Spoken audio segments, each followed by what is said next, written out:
हरिओम। ज्ञानी हर स्थिति में राम का है। आत्म अवस्था में स्थित है तो भी राम है। कबीर कभी कहते हैं, मैं राम की बहुरिया, मेरे राजा राम भरतार। कभी वो राम को अपना भतार मानते हैं और स्वयं उनकी बहुरिया बन जाते हैं। कभी कबीर कहते हैं, कबीर कुकुर राम का, मुतिया मेरा नाम, गले हमारे जेवरी, जित खींचे उत जाए। कभी कबीर इतना समर्पण कर देते हैं कि कहते हैं, कबीर कुकुर राम का। मन को राम से बांधना है। कबीर कुकुर राम का, मुतिया मेरा नाम, और गले हमारे जेवरी, गले में एक पट्टा पड़ा हुआ है और जिधर राम खींचते हैं उधर मैं चला जाता हूं। तो ये जो राम की डोर है, ये जो राम के प्रति बंधन बांधा हुआ है, संसारी संसार से बंधन बांधता है, साधक राम से। गले हमारे जेवरी, एक पट्टा बंधा हुआ है गले में, जिधर उसका मालिक खींचता है उधर वो चला जाता है, इच्छा से या अनिच्छा से। लेकिन जिधर उसका मालिक खींचता है उधर ही वो चला जाता है, क्योंकि पट्टा मालिक के हवाले है, गर्दन मालिक के हवाले।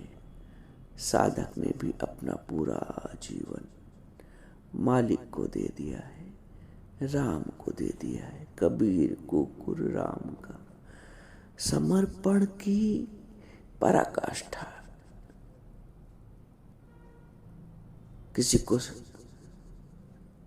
शर्म भी आएगी ये शब्द अपने लिए प्रयोग करते हुए। कबीर को कोई शर्म नहीं है। कबीर मालिक का हो गया है, कबीर राम का हो गया है, कबीर कुकुर राम का। समर्पण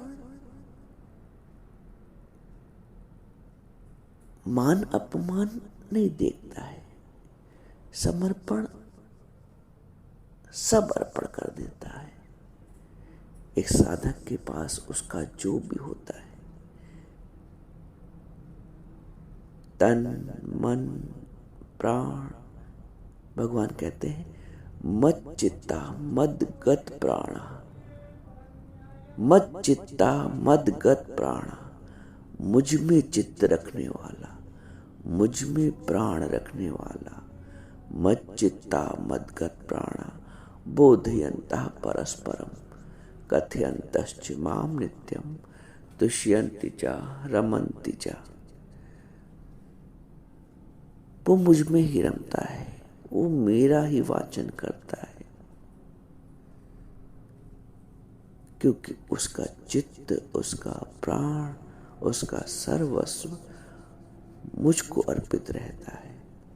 कबीर उसी अवस्था को कहते हैं कि कबीर कुकुर राम का। एक जगह वो कहते हैं, मैं राम की बहुरिया। अब जो बहुरिया है, जो बहू है,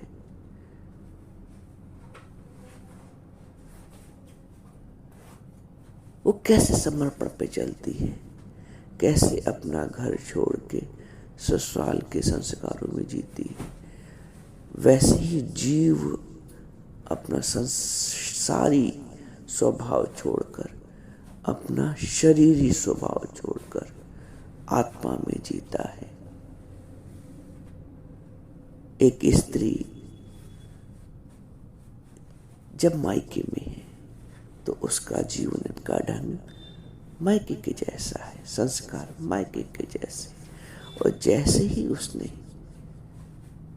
अपने पति से नाता जोड़ा, ससुराल से नाता जोड़ा, तो उसको वैसे संस्कार धारण करने पड़ते हैं। वैसे ही जीव जब तक शरीर में है, संसार में है, उसके संस्कार संसारी हैं।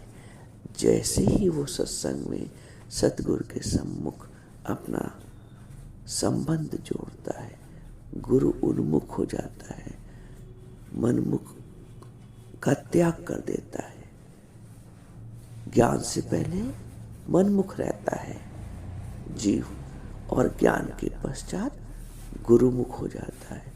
तो जो गुरुमुख हो जाता है, उसका जो संस्कार है वो ज्ञान का होता है, वो राममय होता है।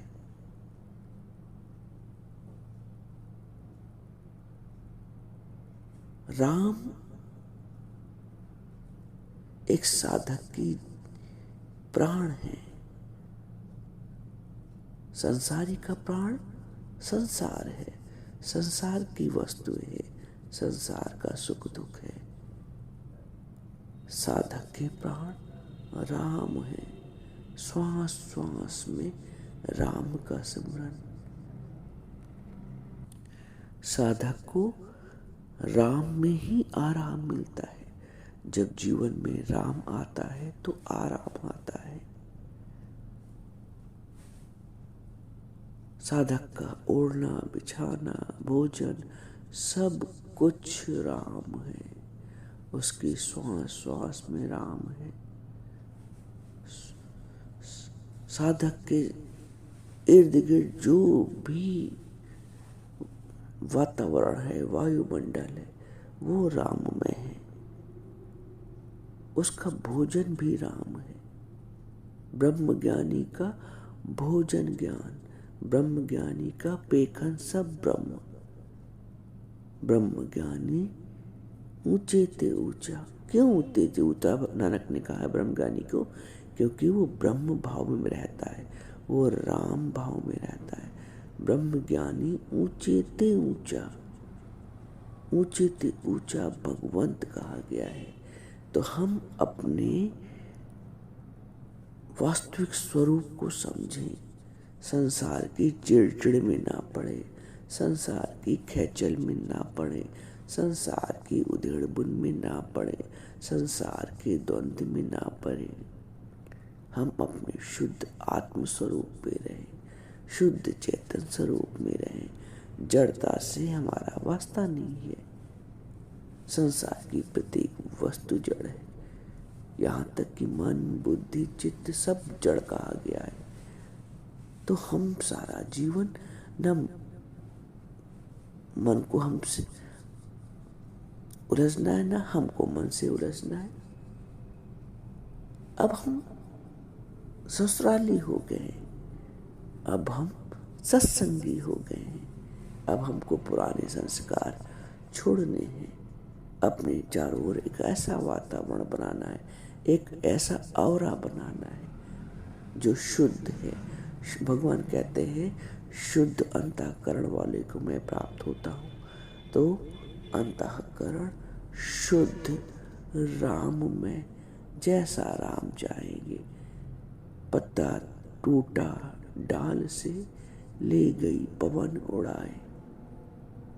जो पत्ता डाल से टूट जाता है उसकी अपनी मर्जी नहीं रहती, जैसा पवन उड़ाए। हम भी उसी में राजी जिसमें तेरी रजा है। तो ज्ञानी की अपनी मर्जी कोई नहीं। जैसा मेरा राम रखेगा, जैसा मेरा निराकार रखेगा, जिस हाल में रखेगा, जिन शब्दों में रखेगा, जिन अवस्था में रखेगा, जिस वातावरण में रखेगा, हम भी उसी में राजी जिसमें तेरी रजा है। ज़्यादा अधिक कहने सुनने से कोई लाभ नहीं। भगवान भी अर्जुन से कहते हैं अथवा बहुने तीन किम ज्ञातेन तव अर्जुन।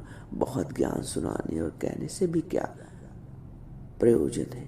तो इसलिए बहुत अधिक ज्ञान का सुनना सुनाना अपनी वृत्ति बनाओ, ब्रह्माकार वृत्ति बनाओ। राम मैं वृत्ति बनाओ और जीवन जियो।